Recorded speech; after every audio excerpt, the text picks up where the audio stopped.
ಆತ್ಮೀಯ ಸ್ನೇಹಿತರೆ ಹಾಗೂ 10ನೇ ತರಗತಿಯ ಮುದ್ದು ವಿದ್ಯಾರ್ಥಿಗಳೇ, ಮಂಜುಳಾ ಅಂಜನಾ ಯೂಟ್ಯೂಬ್ ಚಾನಲ್ಗೆ ಸ್ವಾಗತ ಮಕ್ಕಳೇ. ಇವತ್ತಿನ ನನ್ನ ವಿಡಿಯೋ ಕ್ಲಾಸ್ 10ನೇ ತರಗತಿಯ ಭೂಗೋಳಶಾಸ್ತ್ರ ಅಧ್ಯಾಯ 10 ಭಾರತ ಭೌಗೋಳಿಕ ಸ್ಥಾನ ಹಾಗೂ ಪ್ರಾಕೃತಿಕ ಲಕ್ಷಣಗಳು.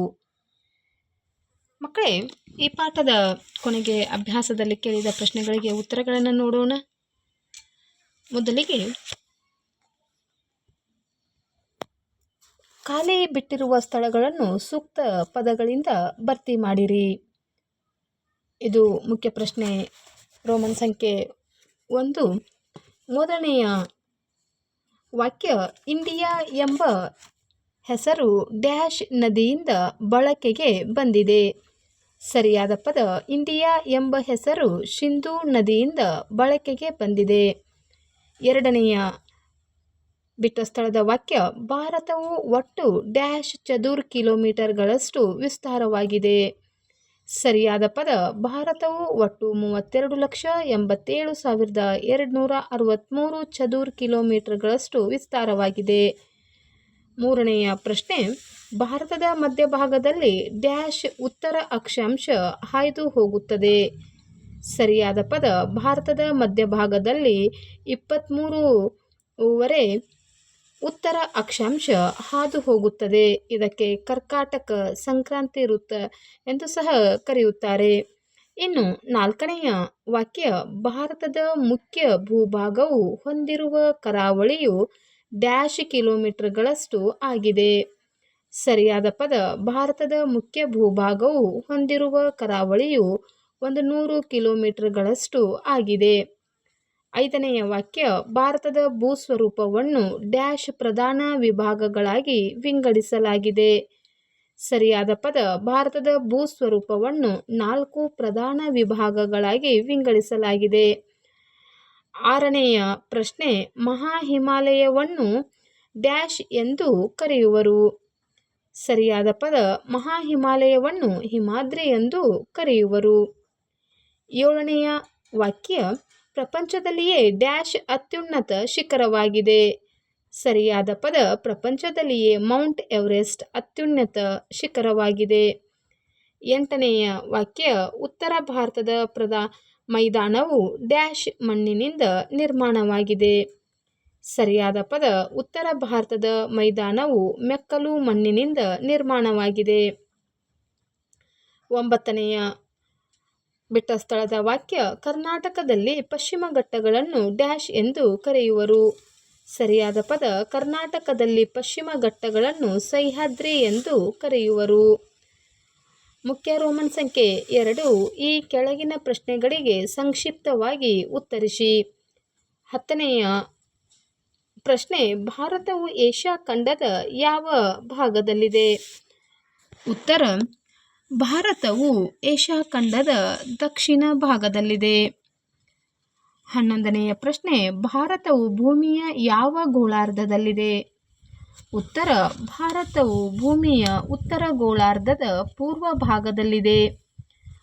12ನೆಯ ಪ್ರಶ್ನೆ, ಭಾರತದ ಭೂರಾಶಿಯ ದಕ್ಷಿಣ ತುದಿ ಯಾವುದು? ಉತ್ತರ, ಭಾರತದ ಭೂರಾಶಿಯ ದಕ್ಷಿಣ ತುದಿ ಕನ್ಯಾಕುಮಾರಿ. 13ನೆಯ ಪ್ರಶ್ನೆ, ಭಾರತದ ಅತ್ಯಂತ ದಕ್ಷಿಣದ ತುದಿ ಯಾವುದು? ಉತ್ತರ, ಇಂದಿರಾ ಪಾಯಿಂಟ್ ನಿಕೋಬಾರ್ ದ್ವೀಪದಲ್ಲಿದೆ. 14ನೆಯ ಪ್ರಶ್ನೆ, ಹಿಮಾಲಯದ ಪಾದ ಬೆಟ್ಟಗಳ ಮತ್ತೊಂದು ಹೆಸರು ಯಾವುದು? ಉತ್ತರ, ಹಿಮಾಲಯದ ಪಾದ ಬೆಟ್ಟಗಳ ಮತ್ತೊಂದು ಹೆಸರು ಸಿವಾಲಿಕ್ ಬೆಟ್ಟಗಳು. 15ನೆಯ ಪ್ರಶ್ನೆ, ಭಾರತದ ಭೂಸ್ವರೂಪ ವಿಭಾಗಗಳಲ್ಲಿ ಯಾವುದು ಇತ್ತೀಚಿನ ಅವಧಿಯಲ್ಲಿ ನಿರ್ಮಿತವಾಗಿದೆ?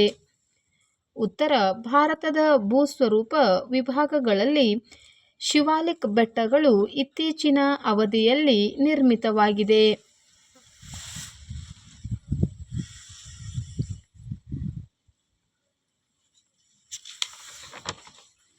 ಇನ್ನು 16ನೆಯ ಪ್ರಶ್ನೆ, ಹಿಮಾಲಯ ಪರ್ವತಗಳಿಂದಾಗುವ ಪ್ರಯೋಜನಗಳು ಯಾವುವು? ಉತ್ತರ, ಹಿಮಾಲಯ ಪರ್ವತಗಳಿಂದಾಗುವ ಪ್ರಯೋಜನಗಳು, ಮೊದಲನೆಯದಾಗಿ, ಹಿಮಾಲಯ ಪರ್ವತ ಶ್ರೇಣಿಗಳು ಭಾರತದ ಜನಜೀವನದ ಮೇಲೆ ಅಪಾರ ಪ್ರಭಾವವನ್ನು ಬೀರುತ್ತವೆ. ಇವು ಭಾರತಕ್ಕೆ ರಕ್ಷಣೆಯನ್ನು ಒದಗಿಸುತ್ತವೆ. ಉತ್ತರ ಏಷ್ಯಾದಿಂದ ಬೀಸುವ ಶೀತ ಗಾಳಿಗಳನ್ನು ತಡೆಹಿಡಿಯುತ್ತವೆ. ನೆಕ್ಸ್ಟ್ ಪಾಯಿಂಟ್, ನದಿಗಳ ಉಗಮ ಪ್ರದೇಶವಾಗಿದೆ. ನಂತರ ಜಲವಿದ್ಯುತ್ ಶಕ್ತಿ ಉತ್ಪಾದನೆಗೆ ಅನುಕೂಲವಾಗಿದೆ. ಇವು ವಿಶಾಲವಾದ ಮೈದಾನಗಳನ್ನು ನಿರ್ಮಿಸಿವೆ.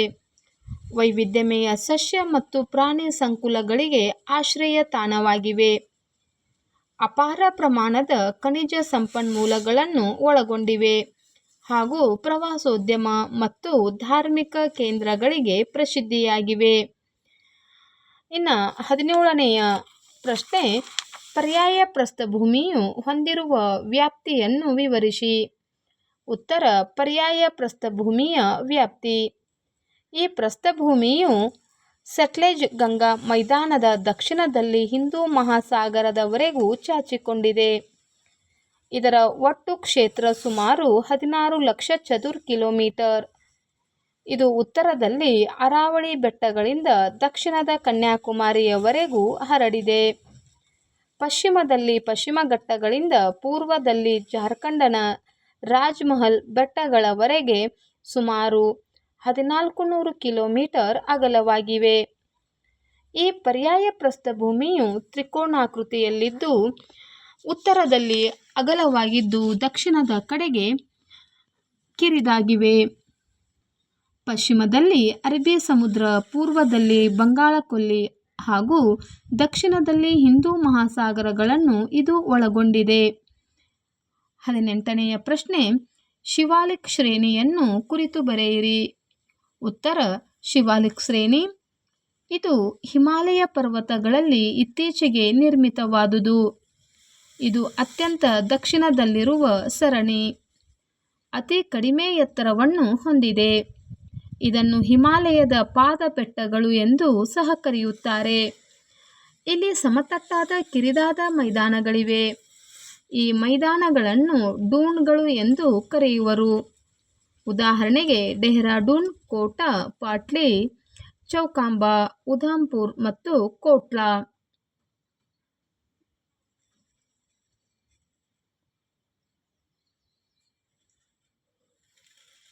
19ನೆಯ ಪ್ರಶ್ನೆ, ಉತ್ತರದ ಮೈದಾನವನ್ನು ಸಂಚಯನ ಮೈದಾನವೆಂದು ಕರೆಯುತ್ತಾರೆ ಏಕೆ? ಉತ್ತರ, ಇದನ್ನು ಸಟ್ಲೆಜ್ ಗಂಗಾ ಮೈದಾನವೆಂತಲೂ ಕರೆಯುವರು. ಸಿಂಧೂ ನದಿ ಮೈದಾನದಿಂದ ಬ್ರಹ್ಮಪುತ್ರ ಕಣಿವೆಯವರೆಗೂ ವಿಸ್ತರಿಸಿದೆ. ಇದು ಪೂರ್ವ ಪಶ್ಚಿಮವಾಗಿ 2400 ಕಿಲೋಮೀಟರ್ ಉದ್ದವಾಗಿದೆ. ಇದರ ಅಗಲ 70 ರಿಂದ 500 ಕಿಲೋಮೀಟರ್. ಇದು ನದಿಗಳು ಹೊತ್ತು ತಂದ ಹಾಕಿರುವ ಮೆಕ್ಕಲು ಮಣ್ಣಿನಿಂದ ನಿರ್ಮಿತವಾಗಿರುವ ಸಂಚಯನ ಮೈದಾನವಾಗಿದೆ. ಇನ್ನು 20ನೆಯ ಪ್ರಶ್ನೆ, ಪಶ್ಚಿಮ ಘಟ್ಟಗಳು ಪೂರ್ವ ಘಟ್ಟಗಳಿಗಿರುವ ವ್ಯತ್ಯಾಸಗಳನ್ನು ತಿಳಿಸಿ. ಉತ್ತರ, ಪಶ್ಚಿಮ ಘಟ್ಟಗಳು ಮತ್ತು ಪೂರ್ವ ಘಟ್ಟಗಳು 2 ಪಟ್ಟಿಗಳನ್ನು ಮಾಡೋಣ. ಪಶ್ಚಿಮ ಘಟ್ಟಗಳಲ್ಲಿರುವಂತಹ ಅಂಶಗಳನ್ನು ತಿಳಿದುಕೊಳ್ಳೋಣ. ಇದು ಎತ್ತರವಾಗಿದೆ. ಪೂರ್ವ ಘಟ್ಟಗಳು ಇದು ಎತ್ತರವಾಗಿಲ್ಲ. ಪಶ್ಚಿಮ ಘಟ್ಟಗಳು ನಿರಂತರವಾಗಿವೆ. ಪೂರ್ವ ಘಟ್ಟಗಳು ನಿರಂತರವಾಗಿಲ್ಲ. ಪಶ್ಚಿಮ ಘಟ್ಟಗಳು ಸಮುದ್ರಕ್ಕೆ ಹತ್ತಿರವಾಗಿವೆ. ಪೂರ್ವ ಘಟ್ಟಗಳು ಸಮುದ್ರಕ್ಕೆ ಹತ್ತಿರವಾಗಿಲ್ಲ. ಪಶ್ಚಿಮ ಘಟ್ಟಗಳು ಭಾರತದ ಕರಾವಳಿಗೆ ಹೊಂದಿಕೊಂಡಂತೆ ಹಬ್ಬಿವೆ. ಪೂರ್ವ ಘಟ್ಟಗಳು ತಾಪಿ ನದಿ ಕಣಿವೆಯಿಂದ ಕನ್ಯಾಕುಮಾರಿ ಭೂಶಿರದ ವರೆಗೆ ಹಬ್ಬಿವೆ. ಮಕ್ಕಳೇ, ಇದುವರೆಗೂ 10ನೆಯ ತರಗತಿಯ ಭೂಗೋಳಶಾಸ್ತ್ರ, ಭಾರತ ಭೌಗೋಳಿಕ ಸ್ಥಾನ ಹಾಗೂ ಪ್ರಾಕೃತಿಕ ಲಕ್ಷಣಗಳು ಈ ಪಾಠದ ಬಿಟ್ಟ ಸ್ಥಳಗಳು ಹಾಗೂ ಅಭ್ಯಾಸದಲ್ಲಿ ಕೇಳಿದಂತಹ ಪ್ರಶ್ನೆಗಳಿಗೆ ಉತ್ತರಗಳನ್ನು ನೋಡಿದ್ದೇವೆ. ಈ ಒಂದು ವಿಡಿಯೋವನ್ನು ವೀಕ್ಷಿಸಿದ ಎಲ್ಲ ಮುದ್ದು ಮಕ್ಕಳಿಗೆ ತುಂಬು ಹೃದಯದ ಧನ್ಯವಾದಗಳು. Please subscribe my channel. Thank you. Take care. Bye.